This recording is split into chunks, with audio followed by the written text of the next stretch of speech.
My dear friends, once again welcome to my YouTube channel. So my dear friends, agon to DME EXAM karone grade 3 और grade 4 karone most important জিকে question লই আছি বন্ধুসকল আমার ভাৰতৰ history পৰা লই আছি বন্ধুসকল খুবই ইম্পৰ্টেন্ট হয় তো গতিকে স্কিপ না কৰা গৈ ভিডিওটো গোটেইখিনি চাই থাকক most important সব কোশ্চেন লওয়া আছে তার প্রথম প্রশ্ন দিয়া আছে the Aryans came to India from অর্থাৎ আর্যসকল কৰ পৰা ভাৰতলৈ আহিছিল আৰ্যসকল ভাৰতবৰ্ষলৈ আহিছিল কৰ পৰা আহিছিল সেইটো প্ৰশ্ন খুদিছে ইয়াতে চাও এই অপচন দিয়া আছে নৰ্থাৰ্ন ইউৰোপ অৰ্থাৎ উত্তৰ ইউৰোপৰ পৰা আহিছে বি দিছে সেন্ট্ৰাল এশিয়া মধ্য এশিয়াৰ পৰা সি দিয়া আছে সাউথ ইস্ট এশিয়া অৰ্থাৎ দক্ষিণ পূব এশিয়াৰ পৰা আৰু ডি দিয়া আছে নৰ্থ ইস্ট আফ্ৰিকা অৰ্থাৎ উত্তৰ পূব আফ্ৰিকাৰ পৰা আহিছে বন্ধুসকল ইয়াৰ শুদ্ধটো হৈছে সেন্ট্ৰাল এশিয়া অৰ্থাৎ মধ্য এশিয়াৰ পৰা আৰ্যসকল আমাৰ ভাৰতবৰ্ষলৈ আহিছিল খুবই ইম্পৰ্টেন্ট কোশ্চেন হয় এইবিলাক সব আগৰ পৰীক্ষাত আহিছিল তাৰ পৰা বাছি লোৱা হৈছে মোস্ট ইম্পৰ্টেন্ট কোশ্চেন সবখিনি লোৱা হৈছে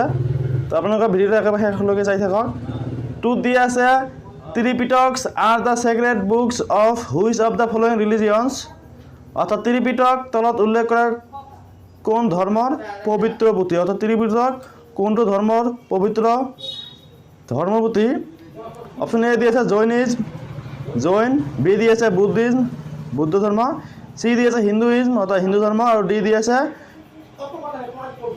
জৰোয়াস্ট্ৰিয়ানিজম এইটো ধৰ্মৰ তো যি নহওক ত্ৰিপিটক হৈছে বৌদ্ধ ধৰ্মৰ বন্ধুসকল আৰু মনত ৰাখিব অপশন বি হৈছে শুদ্ধ উত্তৰ তো এতিয়া আছে নেক্সট কোশ্চেন লৈ প্ৰতিটা কোশ্চেন খুব ইম্পৰ্টেন্ট হয় তো সেই কাৰণে ভিডিওটো একেবাৰে শেষলৈকে চাই থাকক কোশ্চেন নাম্বার 3 দিয়া আছে who is called the Napoleon of ancient India অর্থাৎ প্রাচীন ভাৰতৰ নেপোলিয়ন বুলি কাক কোৱা হয় প্ৰাচীন ভাৰতৰ নেপোলিয়ন বুলি কাক কোৱা হয় খুব ইম্পর্টেন্ট কোশ্চেন হয় অপশন এ দিয়েছে চন্দ্রগুপ্ত মৌর্য বি দিয়ে আছে পুষ্যমিত্র সি দিয়ে আছে কনিষ্ক আর ডি দিয়ে আছে সমুদ্রগুপ্ত তো এর শুদ্ধটো হৈছে সমুদ্রগুপ্ত ভাৰতৰ নেপোলিয়ন বুলি জনা যায় ভালকে মনত ৰাখিব বন্ধুসকল খুব ইম্পর্টেন্ট কোশ্চেন হয় তো এতিয়া নেক্সট কোশ্চেন লৈ প্রতিটা কোশ্চেন ভালকে মনত ৰাখিব কাৰণ সবখিনি যোৱা পৰীক্ষাত আহিছিল যাৰ বাবে প্রতিটা কোশ্চেন খুব ইম্পর্টেন্ট হয় ফলত দিয়া আছে king Porus was defeated by Alexander the great in the battle of অর্থাৎ রজা পরাস মহান আলেকজান্ডার হাতত কোন যুদ্ধত পরাস্ত হয় কোন যুদ্ধত রজা পরাসে আলেকজান্ডার হাতত পরাস্ত হয়েছিল বা হারিছিল যুদ্ধত চাওক অপশন এ দিয়ে আছে বুকচার বি দিয়েছে হেরাত সি দিয়েছে কাবুল আর ডি দিয়েছে হাইডাসপেস কোন যুদ্ধত রজা পরাসে আলেকজান্ডার হাতত পরাস্ত হয়েছিল তো যুদ্ধটো হৈছে হাইডাসপেস অপশন ডি হৈছে শুদ্ধ উত্তৰ তো এতিয়া নেক্সট কোশ্চেন লৈ নেক্সট কোশ্চেন লৈ ভালকে মনত ৰাখিব কোশ্চেন নম্বৰ 5 দিয়া আছে who was the author of the book Indica অৰ্থাৎ ইণ্ডিকা নামৰ কিতাপখনৰ লিখক কোন আছিল খুব ইম্পৰ্টেন্ট কোশ্চেন হয় ইণ্ডিকা কোশ্চেনটো খুব ইম্পৰ্টেন্ট হয় বহুতবাৰ পৰীক্ষাত আহিছে ইণ্ডিকা নামৰ গ্ৰন্থখন কোনে লিখিছিল অপশন এ দিয়ে আছে বিষ্ণুগুপ্ত বি দিয়ে আছে মেগাস্থেনিস সি দিয়ে আছে ডাইমেসাস আর ডি দিয়ে আছে হর্ষবর্ধন তো খুবই ইম্পর্টেন্ট কোশ্চেন হয় জানিলে কমেন্ট করে জানাব ইণ্ডিকা নামৰ কিতাপখনৰ লিখক কোন আছিল ইণ্ডিকাৰ লিখক আছিলে মেগাস্থেনিস অৰ্থাৎ অপশন বি হৈছে শুদ্ধ উত্তৰ ভালকৈ মনত ৰাখিব বন্ধুসকল এতিয়া নেক্সট কোশ্চেন আহিছোঁ ভালদৰে মনত ৰাখিব তাৰপিছত 6 দিয়া আছে Kautilya was the prime minister of which of the following Indian rulers অর্থাৎ তলত উল্লেখ কৰা কোন ভাৰতীয় শাসকৰ প্ৰধানমন্ত্ৰী আছিল কৌটিল্য অৰ্থাৎ কৌটিল্য কোনগৰাকী ভাৰতীয় শাসকৰ সময়ত প্ৰধানমন্ত্ৰী আছিলে অপশন এ দি আছে চন্দ্ৰগুপ্ত মৌৰ্য বি দি আছে চন্দ্ৰগুপ্ত 1 সি দি আছে অশোকা আৰু ডি দি আছে হৰ্ষবৰ্ধন খুবই ইম্পৰ্টেন্ট কোশ্চেন হয় ইয়াৰে শুদ্ধটো হৈছে অপশন এ চন্দ্ৰগুপ্ত মৌৰ্যৰ সময়ত কৌটিল্য প্ৰধানমন্ত্ৰী আছে তো এতিয়া নেক্সট কোশ্চেন লৈ ভালদৰে প্ৰশ্নটো বুজিব 7 দিয়া আছে who ascended the throne of Delhi sultanate after the death of Qutubuddin Aibak অর্থাৎ কুতুবুদ্দিন আইবাকৰ মৃত্যুৰ পিছত কোনে দিল্লী সুলতানত্বৰ সিংহাসনত আৰোহণ কৰিছিল ভালকৈ প্ৰশ্নটো মন কৰক। কুতুবুদ্দিন আইবেকৰ মৃত্যুৰ পিছত কোনে দিল্লী চুলতানত্ব সিংহাসনত আৰোহণ কৰিছিল? তো ইয়াৰ অপশ্যন এ দি আছে গিয়াছুদ্দিন বলবন, বি দি আছে ইলতুৎমিছ, চি দি আছে নাছিৰুদ্দিন শ্বাহ আৰু ডি দি আছে ৰেজিয়া চুলতানা। কুতুবুদ্দিন আইবেকৰ পিছত কোনে দিল্লী চুলতানৰ সিংহাসনত আৰোহণ কৰিছিল কুতুবুদ্দিনৰ মৃত্যুৰ পিছত? তো ইয়াৰ শুদ্ধটো হৈছে অপশ্যন বি ইলতুৎমিছ হ'ব ইয়াৰে শুদ্ধ উত্তৰ। তো এতিয়া হৈছে নেক্সট কুৱেশ্যন লৈ। তাৰপিছত এইটোত দি আছে হু ৰোড দ্য বুক ৰামচৰিতমানস, অৰ্থাৎ ৰামচৰিতমানস নামৰ কিতাপখন কোনে লিখিছিল? এই কিতাপখন যে আছে, কিতাপৰ বিষয়ে প্ৰতিটো এক্সামত আহিয়ে থাকে। তো ভালদৰে বহুতকেইটা ইম্পৰ্টেণ্ট কিতাপৰ বিষয়ে লিখকৰ বিষয়ে জানিব। তো ইয়াৰ এই অপশ্যনত দি আছে কবিৰ, বি অপশ্যনত দি আছে ৰামদাস, চি অপশ্যনত দি আছে তুলসী দাস আৰু ডি দি আছে শংকৰাচাৰ্য। তো ৰামচৰিতমানস নামৰ কিতাপখন তুলসী দাসে লিখিছিল। অপশ্যন চি হৈছে শুদ্ধ উত্তৰ। তো এতিয়া হৈছে নেক্সট কুৱেশ্যন লৈ।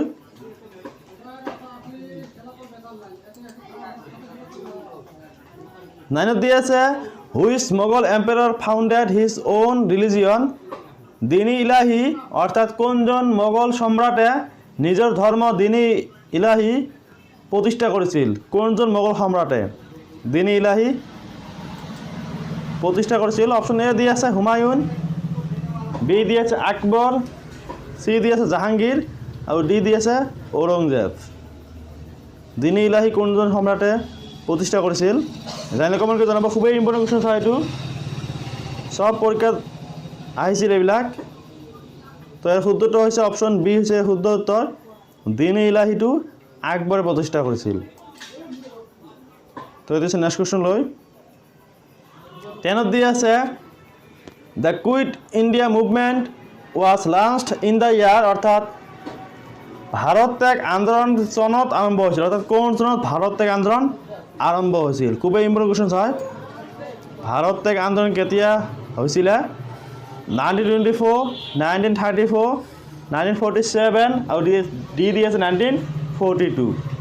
এইটো খুবেই ইম্পৰ্টেণ্ট হয়। 1942 চনত অৰ্থাৎ 1942 চনত ভাৰত ত্যাগ আন্দোলন আৰম্ভ হৈছিল। তো এতিয়া হৈছে নেক্সট কুৱেশ্যন লৈ চাওক। 11ত দি আছে Harappa was located on the bank of the river, অৰ্থাৎ হৰপ্পা যে সভ্যতা আছে কোন নদীৰ পাৰত অৱস্থিত আছিল? অপশ্যন এ দি আছে চাওক কি দি আছে ইন্দাছ অৰ্থাৎ সিন্ধু, বি দি আছে ৰবি, চি দি আছে হিন্দন আৰু ডি দি আছে ঘাগ্গাৰ। ঘাগ্গাৰ নদীৰ পাৰত নে কোনটো নদীৰ পাৰত অৱস্থিত আছিল? ইয়াৰ শুদ্ধটো হ'ব, ভালকৈ মনত কৰিব, ইন্দাছ নদীৰ পাৰত আছিলে হৰপ্পা সভ্যতাখন। তো এতিয়া হৈছে নেক্সট কুৱেশ্যন লৈ। ভালদৰে মনত ৰাখিব প্ৰশ্নৰ উত্তৰকেইটা। অপশ্যন তাৰপিছত কুৱেশ্যন নম্বৰ 12ত দি আছে which Ahom king is also' known as Bamuni Konwar. খুবেই ইম্পৰ্টেণ্ট কুৱেশ্যন চাই চাওক। কোনজন আহোম ৰজাক, আমাৰ অসমৰ ফালৰ পৰা দি আছে এইটো, কোনজন আহোম ৰজাক বামুণী কোঁৱৰ বুলিও জনা যায়? বামুণী কোঁৱৰ বুলি কোনজন আমাৰ আহোম ৰজাক জনা যায়? অপশ্যন এ দি আছে চুতুফা, বি দি আছে চুদাংফা, চি দি আছে চুচেংফা আৰু ডি দি আছে চুকাফা। তো ভালদৰে মন কৰিব। বামুণী কোঁৱৰ বুলি চুদাংফাক জনা যায়, অৰ্থাৎ অপশ্যন বি হৈছে শুদ্ধ উত্তৰ। ভালদৰে মনত ৰাখিব। বামুণী কোঁৱৰ বুলি বহুতবাৰ পৰীক্ষাত আহিছিল, সেইবাবে ভালকৈ মনত ৰাখিব। তো এইটো হৈছে নেক্সট কুৱেশ্যন লৈ। কুৱেশ্যন নম্বৰ 13ত দি আছে who constructed the Grand Trunk Road, অৰ্থাৎ গ্ৰেণ্ড ট্ৰাংক ৰোড কোনে নিৰ্মাণ কৰিছিল? তো ভালদৰে মন কৰিব অপশ্যন কেইটা। গ্ৰেণ্ড ট্ৰাংক ৰোড কোনে নিৰ্মাণ কৰিছিল? ইয়াতে অপশ্যন এ দি আছে আকবৰ, বি দি আছে অশোকা, চি দি আছে শ্বেৰ শ্বাহ ছুৰী আৰু ডি দি আছে চন্দ্ৰগুপ্ত মৌৰ্য। তো খুবেই ইম্পৰ্টেণ্ট কুৱেশ্যন হয়। গ্ৰেণ্ড ট্ৰাংক ৰোডখন শ্বেৰ শ্বাহ ছুৰীয়ে নিৰ্মাণ কৰিছিল, অৰ্থাৎ অপশ্যন চি হ'ব ইয়াৰ শুদ্ধ উত্তৰ। অপশ্যন চি হৈছে শুদ্ধ উত্তৰ। শ্বেৰ শ্বাহ ছুৰীয়ে গ্ৰেণ্ড ট্ৰাংক ৰোডখন নিৰ্মাণ কৰিছিল। তো এতিয়া হৈছে নেক্সট কুৱেশ্যন লৈ। চাওক 14 দিয়া আছে who gave the first speech of independent India অৰ্থাৎ স্বাধীন ভাৰতৰ প্ৰথম ভাষণ কোনে দিছিল অপশ্যন এ দি আছে জৱাহৰলাল নেহৰু বি দি আছে মহাত্মা গান্ধী চি দি আছে ডক্টৰ ৰাজেন্দ্ৰ প্ৰসাদ আৰু ডি দি আছে ডক্টৰ বি আৰ আম্বেদকাৰ তো গতিকে ইয়াৰ শুদ্ধটো কোনটো হ'ব জানিলে কমেণ্টকে জনাব ইয়াৰ শুদ্ধটো হৈছে জৱাহৰলাল নেহৰু অৰ্থাৎ অপশ্যন এ হৈছে শুদ্ধ উত্তৰ জৱাহৰলাল নেহৰুৱে প্ৰথম স্বাধীন ভাৰতৰ প্ৰথম ভাষণ দিছিলে তো নেক্সট কোৱেশ্যন আহিছে এতিয়া চাওক 15 দি আছে who drew the border between India and Pakistan আমি জানো ইণ্ডিয়া আৰু পাকিস্তানৰ মাজত যিটো সীমা আছে সেই সীমাটোৰ নাম হৈছে ৰেড ক্লিফ ৰেখা আৰু সেই ৰেখাটোক মানে কোনে দিছিলে কোনে টানিছিল নামটো কোনে দিছিলে তেনেধৰণৰ কথা তো যি নহওক অপশ্যন এ দিছে লৰ্ড উইলিয়াম বেণ্টিক চি দি আছে ছাৰ জিয়ৰ্জ বাৰ্ল বি দি আছে ছাৰ জিয়ৰ্জ বাৰ্ল চি দি আছে ছাৰ চাইৰিল ৰেডক্লিফ আৰু ডি দি আছে ছাৰ ৰবাৰ্ট নাইপিয়াৰ তো ইয়াৰ শুদ্ধটো হ'ব ভালদৰে মন কৰিব ছাৰ চাইৰিল ৰেডক্লিফ অৰ্থাৎ নিজৰ নামৰ